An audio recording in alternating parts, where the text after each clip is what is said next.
Thomas, bonjour. Bonjour Alexandra. Et bonjour Vincent Vatrican. Bonjour On Alexandra. vous accueille aujourd'hui pour nous parler d'un événement exceptionnel que tout le monde connaît, mais nous, on va essayer d'approfondir un petit peu plus. Je veux parler bien sûr du 6 mai 1955. Il s'agit de la rencontre, comme on parlera plus tard dans les journaux, de la princesse Grace, mais qui n'est pas encore princesse Grace, donc de Grace Kelly et du prince Rainier III. Est-ce que vous pouvez nous en dire un petit peu plus, Thomas, déjà sur les circonstances, parce que ça devient vraiment l'événement phare, mais finalement qu'un an après, sur le coup, ça tombe un petit peu... C'est certes une journée particulière pour reprendre le titre d'un film bien connu, mais qui devient particulière a posteriori et qui, sur le moment, permet à Paris Match de faire un reportage de 2 pages, 3 photos, 2 pages, dans un contexte qui est effectivement, pour l'un et pour l'autre, à la fois pour le prince Rainier et pour Grace Kelly, qu'il faut expliciter. Et c'est peut-être la première chose à faire. Le prince Rainier III est prince souverain depuis 6 ans.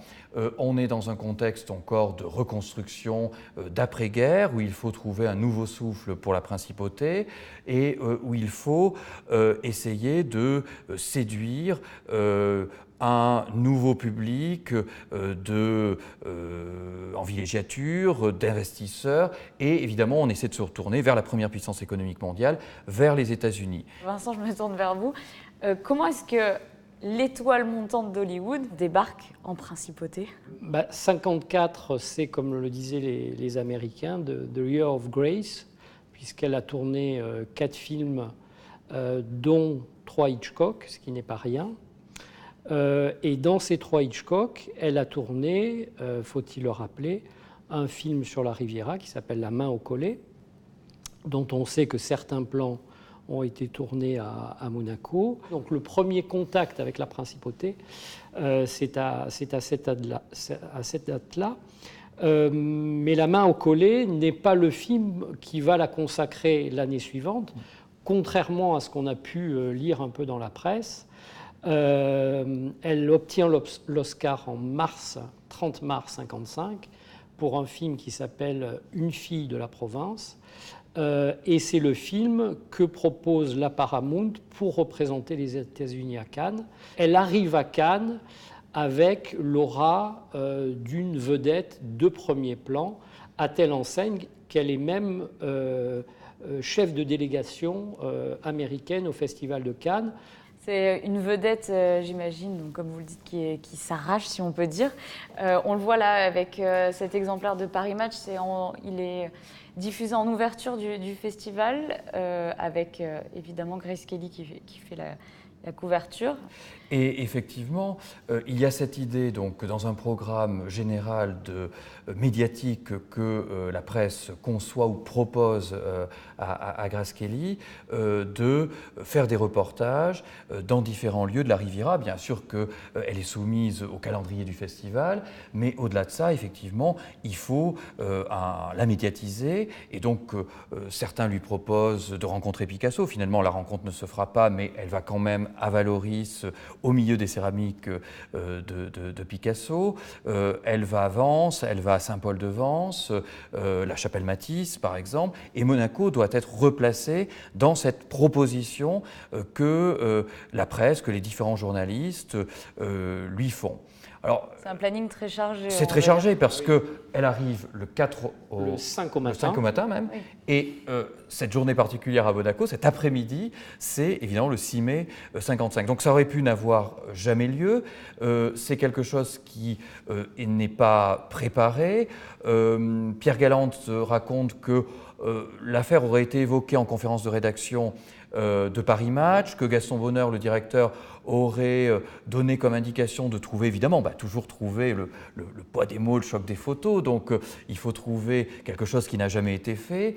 Et certains des confrères donc, de Galante disent « Ah bah oui, superbe, ça fera un superbe titre, la reine du festival chez le prince ». Voilà. Pierre Galante met en branle toute la logistique Paris Match et le savoir-faire de Paris Match. Paris Match a un correspondant local qui s'appelle Jean-Paul Olivier, donc qui est connu du Palais, et on le voit à travers ce numéro de Paris Match de 1954 qui couvre le Palais et puis qui fait un beau portrait du prince régnier.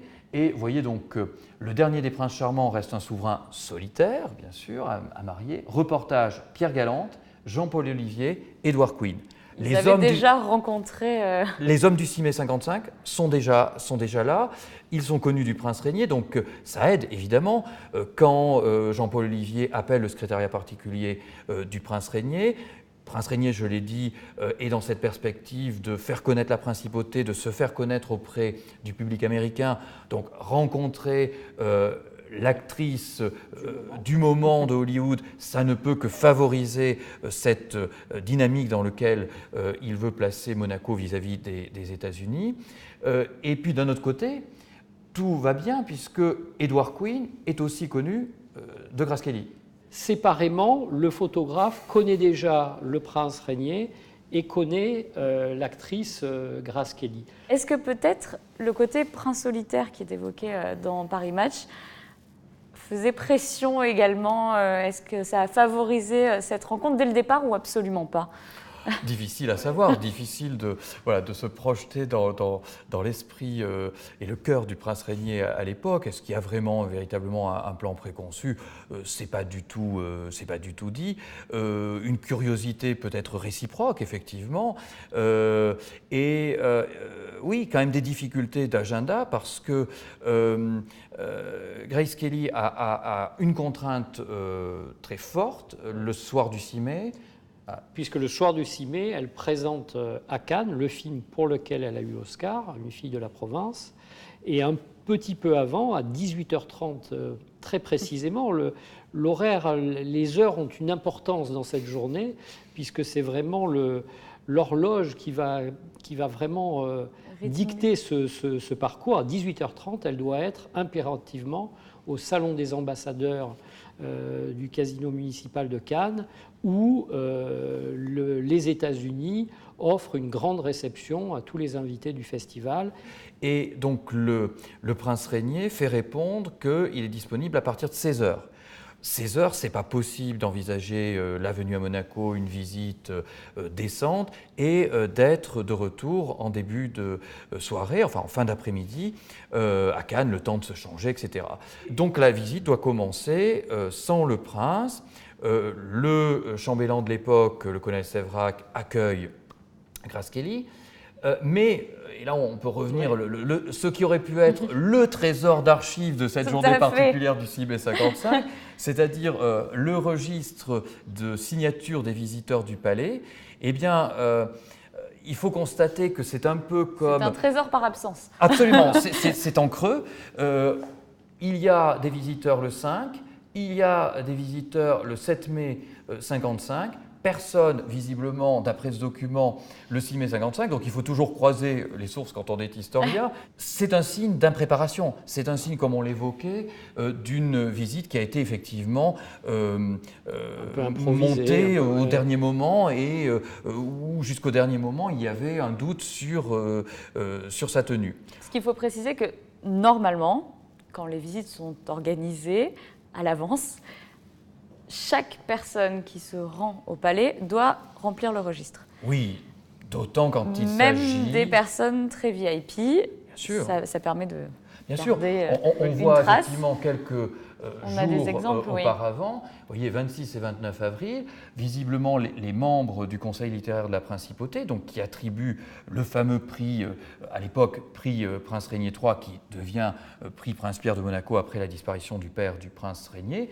Mais on voit des grands écrivains français ou francophones, Roland d'Orgelès, Maurice Genevoix, notamment signé Louise de Villemorin, signé ce registre. Donc, évidemment que Grace Kelly aurait dû signer ce registre. Soit, effectivement, personne n'y a pensé à son arrivée, ou il était prévu qu'elle signe avant son départ, et comme, effectivement, elle avait cet agenda si serré, ce retour à Cannes, ce retard du prince, ça n'a pas été possible. Donc le prince arrive quasiment finalement avec 1 heure de retard. Entre-temps, malgré tout, le reportage a lieu. Les 2 photographes, Michel Simon pour Paris Match, Edward Quinn, titre indépendant.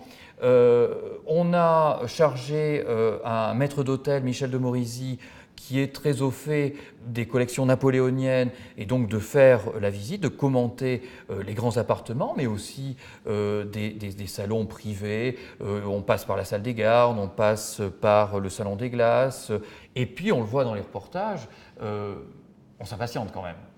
Oui, on trouve le temps long, puisque le parcours, une fois effectué, Grace Kelly et Gladys de Ségonzac reviennent même sur leurs pas et repassent par des salons où on a déjà vu les photographes prendre des clichés.